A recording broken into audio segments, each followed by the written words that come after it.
how else can I introduce you? Apart from King of the Castle.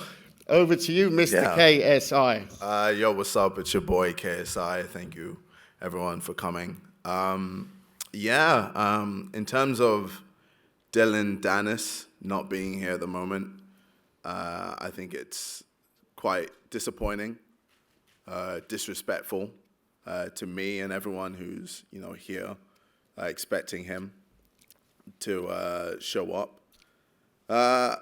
But it's definitely not something I haven't seen before. Same thing happened with Alex Wasabi. We were meant to fight, and he obviously flaked. And I don't know. Maybe it's my presence. Maybe it's just me in general. Like, I'm just so much of a scary guy. But I can understand that. I'm a person that I'm very disciplined. I'm very focused, and if you look at my resume, I don't lose too many times. So, I think for Dillon, that's probably seeping in. And I know he's undefeated himself, but I think looking at me in the eyes, even when we saw each other in Texas, I could tell, it was all a facade. Like, he had to pretend that he's bigger and stronger than he actually is. And it kind of shows, like, him not being here shows how little he really is, how small his mindset really is. And, he says, I'm not a real fighter, but, I'm always here. I'm always ready. And he, as someone who says is a real fighter, has not made the plane trip to fight me, or to see me, should I say, and then has not made, even the Zoom call to see me. He is terrified. He's petrified of me, and it's disappointing. It's disappointing. But, either way, like, when I do see him in the ring, he'll understand that all the frustration and anger I have for him for, disrespecting me in this way will show January 14th. I'm a guy that whenever I am focused and whenever I want something, I will get it, no matter what. And, if anything, this makes me want to train harder. It makes me want to do more than I already am doing. It makes me want to do more sprints. It makes me want to do more bag work, do more sparring, do more of everything that I've been doing at such a high level. And, I'm ready for all things, whether it's, Dillon, Danis, whether it's Tommy Fury, whether it's Jake Paul, whether it's any of these guys. Like, I am a different beast, and I will show it with all of these fights that I do. I believe I'm all he thinks about, and I think I'm in his nightmares. I think I'm constantly terrorizing him, haunting him, and it's making him slowly break down. It's making him feel like, wow, maybe I'm way in over my head. I say this guy isn't a fighter. I say this guy is a phony, this, that. But when it comes to it, when I see KSI in that ring January 14th, am I really ready to get in there with him? Many have tried to beat me and have failed. And does he really think he's going to be the guy to be able to beat me? I don't think so. And the question I really wanted to ask him, but I'm going to sort of try and turn it into a question for you now, is he's obviously an undefeated MMA fighter, so we've got to give him credit for that part. He'll be, I'm assuming, working with striking coaches, working with boxing coaches. How do you and your team with Alexis and Marios, how are you preparing for what must be one of the hardest challenges? He's certainly a fighter on paper. We can't take that away from him. but it's an underscript when it comes to boxing. I mean, I felt the vibe in that ring in Texas before the armed police stormed the ring. Yeah. It was, but it's not a grappling competition. It's not a competition on the floor. It's a stand-up man-on-man.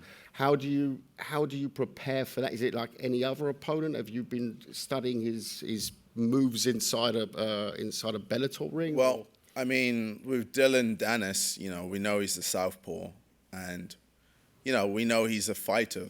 Throughout, like he's been training with Conor McGregor, etc. And that's his job. His job is to fight. That's all he does. Whereas I'm not a fighter. I'm a guy who has done YouTube as well as music. As these are my career paths: YouTube, music. I've got Prime. I've got XIX sides. I make Sidemen videos. I do all these other things, and I also box. So that is, a thing which again makes it so funny that I'm still here, with all my schedule, with all everything that I do, and then he isn't. But yeah, with Dillon Danis, we know with him an area that he thinks he's going to be advantageous is in the clinch. He thinks he probably can work away in the clinch and do certain moves in order for me to, not know what I'm doing. And he thinks he'll have a better inside game than me. But we've been working on that. We've been working on making sure, in the clinch, I'm doing work. I'm not just in no man's land and lost. Same with, the type of boxing that we've been, working on, and the type of techniques, etc. We've been working on new techniques, been working on new stances, working on new angle changes, and shifting and all these other things to make sure when I get in that ring, I'm just an absolute animal. And I just want to see the fear in his face. I just want to see it in his eyes. I just want to see him crumble beneath me and just really understand that all the hard work and everything that I put into this, I'm going to unleash onto him. Yeah. It's quite a statement. I mean, I can second to that. On our 5 days together in Austin, you arrived with a full training team who were training over there. So I think if certain professionals had that mindset, they would also be a lot further in any career, actually. He's not here. Let's give it one final last message, because clearly there'll be millions of people watching this. What message, one-to-one, he's in front of you now, what do you say to Dillon now, KSI? Well, I mean, Dillon, you're probably training hard, or you're probably thinking you can play mind games with me, but my mind is so strong, it's bulletproof, and nothing can penetrate. I am a man that has lived on the internet. I've heard the worst of the worst.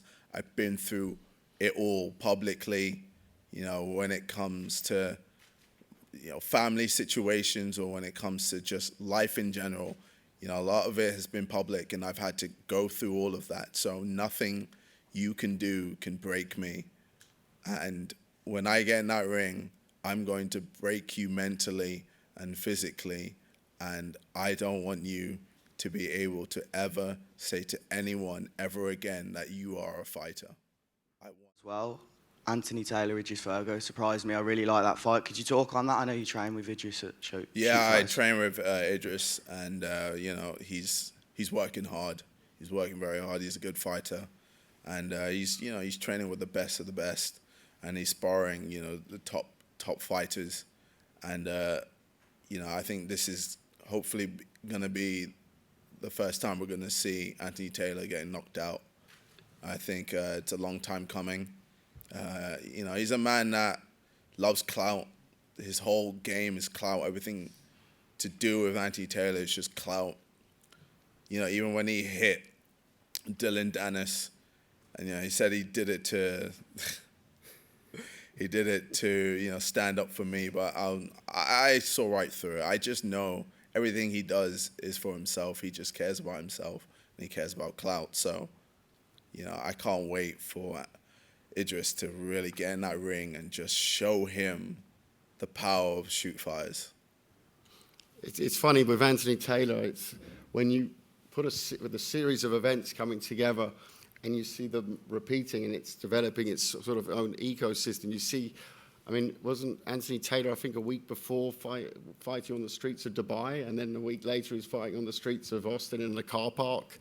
So you can see already the type of characters that you get. I'm not going to mention any names, but in classic boxing, I can think of a few that are quite similar to Anthony Taylor. So, we're hoping that the English boy does his business on Jan 14. From Boxing UK, KSI, if you are to get past Dillon on the 14th of January, what are the possibilities we'll see yourself and Jake Paul headline at Wembley Stadium in 2023?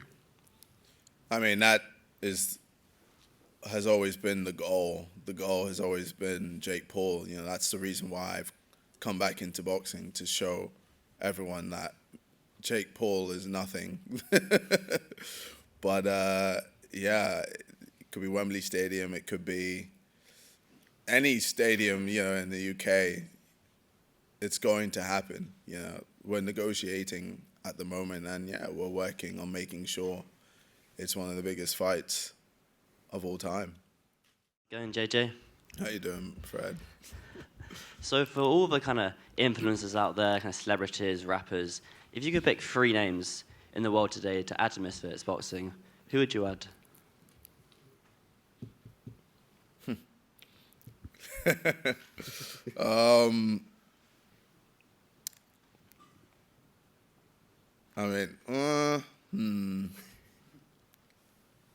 It's funny. I hope he doesn't get annoyed that I said this, but Wayne Rooney hit me up being like, "Oh, we should fight," and I said no. I just don't want to do that. I don't know, if Wayne Rooney is down, of course he can. I think it'd be good to have him in the space. I know Wayne Bridge is another person that's been interested in the space. Rooney's a decent boxer. He used to box a bit. Rooney used to box a bit. Yeah. No, I do know. I think for me, I've just got certain goals in mind, and maybe after Jake, if I feel like I want to do something after Jake, but we'll see. But what's his name? Who's the other?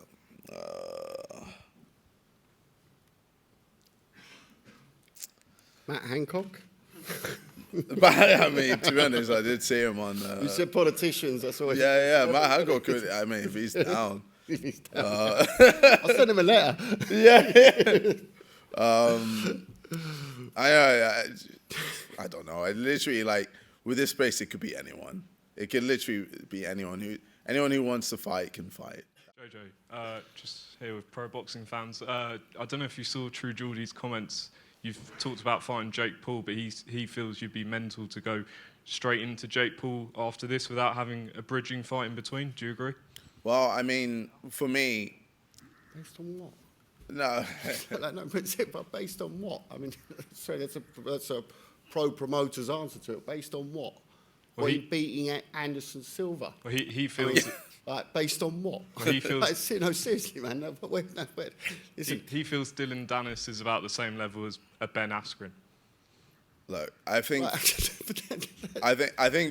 for me, like, I could fight Jake middle of next year if I wanted to. I was definitely offered to. But I said nah because I'm enjoying this too much. If I don't know if that's kind of weird. I'm just, I didn't expect to just be so obsessed with being able to just improve so much. I think I'm just on a level where I'm able to just keep going and keep going and keep going way further than I thought. Like, it's crazy. I never thought I'd ever be able to get a 5K under 20 minutes. And now I've breezed past that. Now that's nothing. And to be able to just know that I could go further beyond, I think it's just sick. And I just don't really want to end it so quick, because I know as soon as I fight Jake, it's done. Like, I have no intrigue or interest to do anything else boxing-wise. So I don't know why I'd want to end it so quickly. I kind of just, I'm enjoying the journey too much. Can I just ask, if Tommy Fury gets the Jake Paul fight before you, who do you think wins?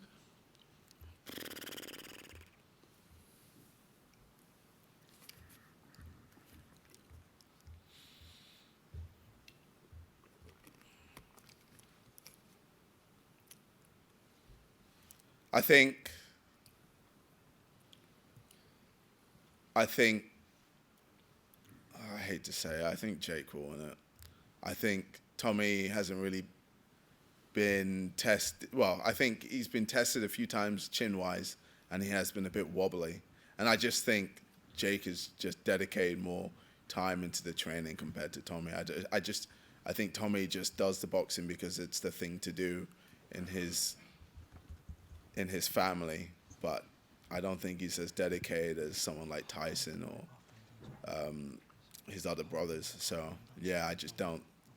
I think Jake will win that. As much as I hate to say it. People come up to him with negotiations. He then goes, "Oh, I need warm-up fights." I think he knows if he loses a fight with either me or Logan, etc., his whole career ends. His whole situation ends. He can't, be this top G anymore because it just doesn't hold any weight anymore. So I think he's quite mindful of that fact. And, look, it's always a fight that everyone's, looking at. I'm looking at it. I would love to fight him, but, it's not as easy as you think.